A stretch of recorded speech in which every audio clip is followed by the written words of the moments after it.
let's just talk very briefly on the pharmaceutical industry. It's almost built on the idea that depression can be treated with pills. Do you think this is a fallacy? Oh, everyone wants a quick fix of a pill, but here's what's really frustrating.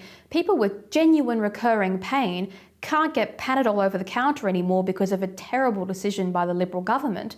But you can get any manner of these pills for psychological conditions. It's almost encouraged, this pill popping generation, but never for the things you need them for. Always for the things that are profitable and have no end date. So things like depression, they get you on them for life. It's a lifelong problem. Whereas it doesn't solve anything, but they make money off you forever. And it's a similar problem with the trans culture, where they get kids hooked on medications for their entire lives, and it's not good for anybody. Yes, the medical industry, sometimes it seems that they don't actually want you to be well, they just want you to be sick enough to be prescribed medications. But this brings us to the issue of fashions within mental health, which is a strange way of looking at it, but it seems to be true, and you've written about it very well. Tell us about how striving for excellence has been replaced by victimhood. It's sort of like a fad. When I was in school, we had these things like elastics were really popular, then we had yo-yos, and then it was skipping ropes, and then it was those Furby toys that a lot of parents have nightmares about still.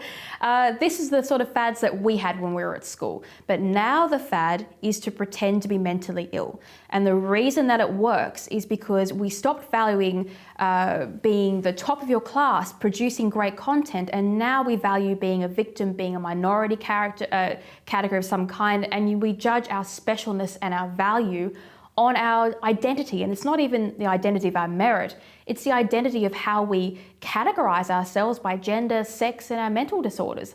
This is a serious problem. We saw it begin on Tumblr, where we had little trigger warnings, where first of all it was like, this fic contains rape. Okay, that's a fair enough trigger warning.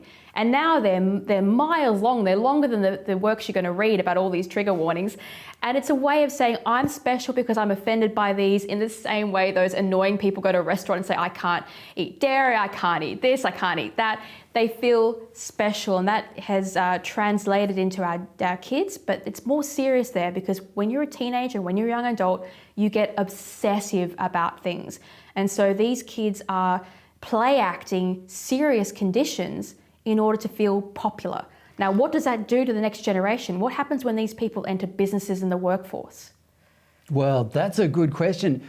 But also, I mean, it kind of harks back to what you said about pharmaceuticals. If you want to feel special, the easiest way to do it is to claim victimhood. But previously, people would only feel special by, as you say, striving for excellence. Well, the last thing that we wanted in our generation was to be perceived as weak or damaged. That was absolutely bottom of our list of things to do, right?